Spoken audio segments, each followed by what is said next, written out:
$6,400. That's what one 2020 GLE owner posted on Facebook after the dealer replaced his evaporator core last summer. $5,600. And he was the lucky one. It was covered. The owner, 2 posts above him, paid out of pocket. And here's what nobody tells you when you walk onto a Mercedes lot looking at a used GLE. 3 of the 8 model years between 2016 and 2023 are financial traps. The other 5? Some of the most underrated luxury SUVs you can buy used today. I worked the F&I floor. I watched the wrong GLE get traded in twice in 3 years by 2 different families.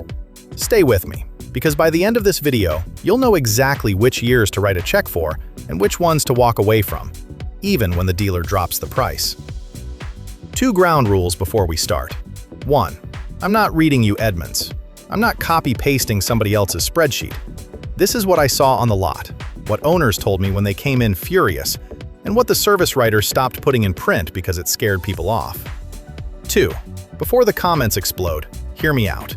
The GLE is, on the right model year, one of the best luxury SUV buys on the market. But the right model year and the one the dealer is trying to sell you are almost never the same car. Here's the critical piece almost every used GLE buyer misses.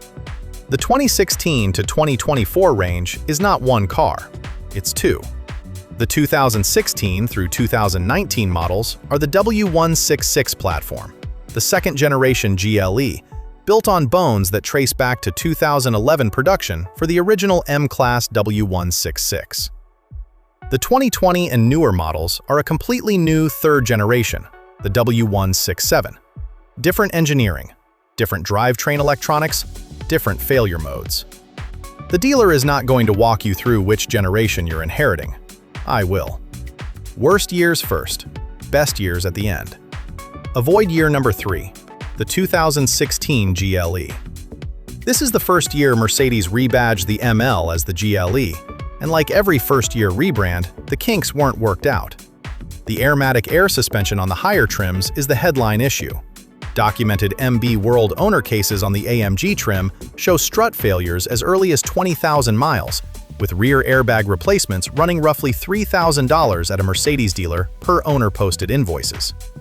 Add a failing air suspension compressor on top, which RepairPal estimates in the high 4-figure range, and you can be looking at a 5-figure suspension bill before the car hits 60,000 miles.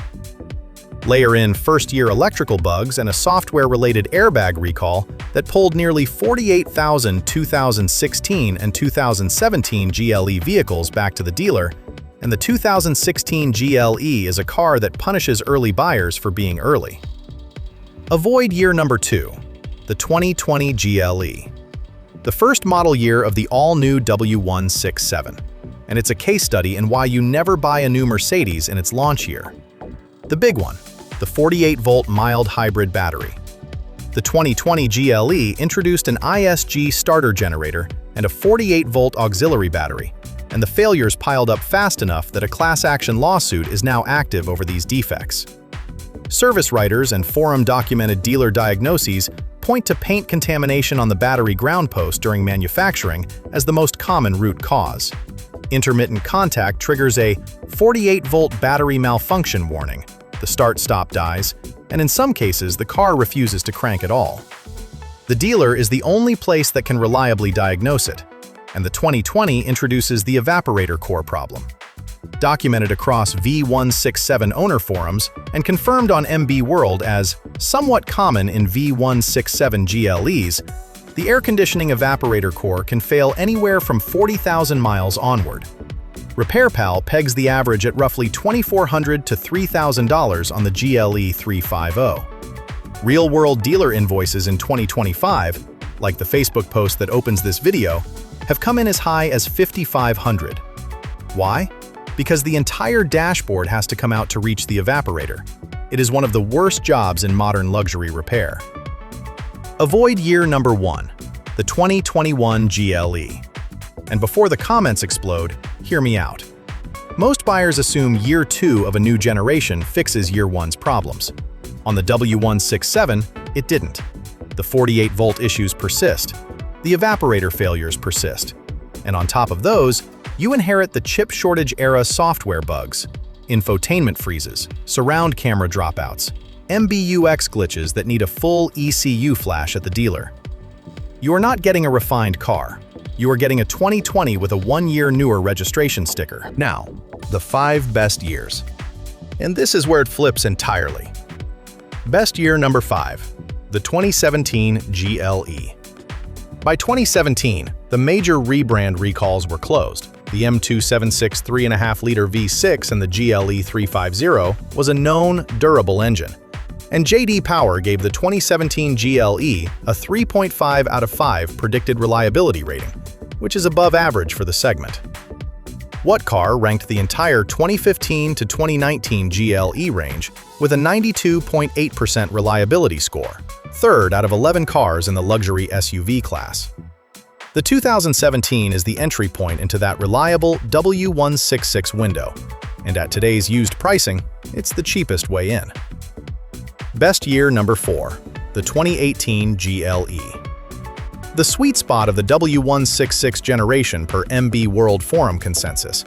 By 2018, the powertrain electronics were settled, and this is the model year I'd point any AMG curious buyer at, the GLE 43 AMG, with the AMG enhanced 3-liter bi-turbo V6 making 385 horsepower, is one of the most underrated performance SUVs of the decade.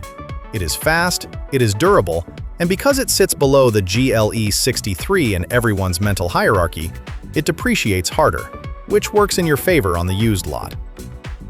Best year number 3, the 2019 GLE.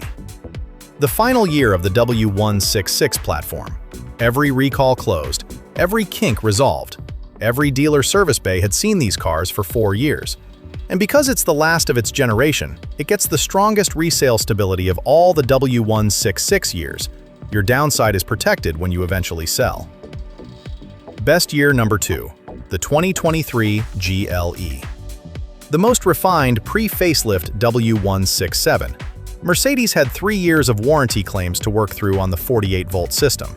The evaporator failures, while not eliminated, dropped noticeably in volume in later W167 build years per forum complaint data. Software stabilizes. MBUX matures.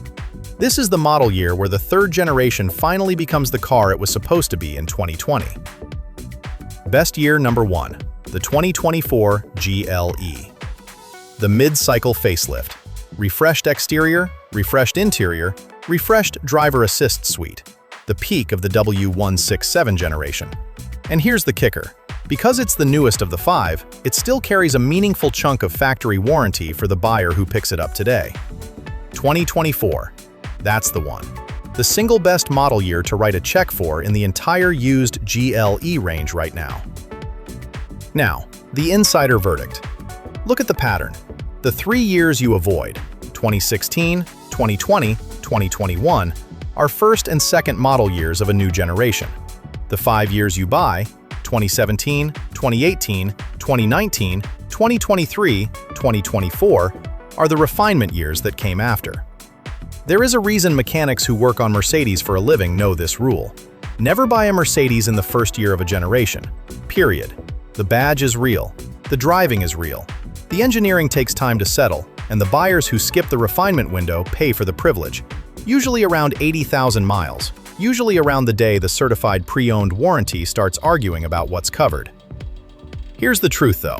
Every one of these failures, from the airmatic struts to the evaporator cores to the 48-volt battery, gets dramatically worse when basic maintenance gets skipped. That's exactly why I created the Mr. Car Insider Field Manual, your ultimate guide to bulletproofing your ride, packed with 10 maintenance hacks designed to save you over $1,000 a year and push your engine past 200,000 miles. Stop letting dealers and repair shops take you for a ride. Grab the field manual at the link in the description. But even with the best maintenance in the world, if you buy the wrong machine, you're fighting a losing battle. You need to watch this next. 5 used luxury SUVs a dealer mechanic would never buy. I'm breaking down the 5 SUVs the men who repair them refuse to own. The ones that come in on a flatbed so often the techs know the VIN by heart. Click here to see which 5 belong on your never buy list before you sign anything.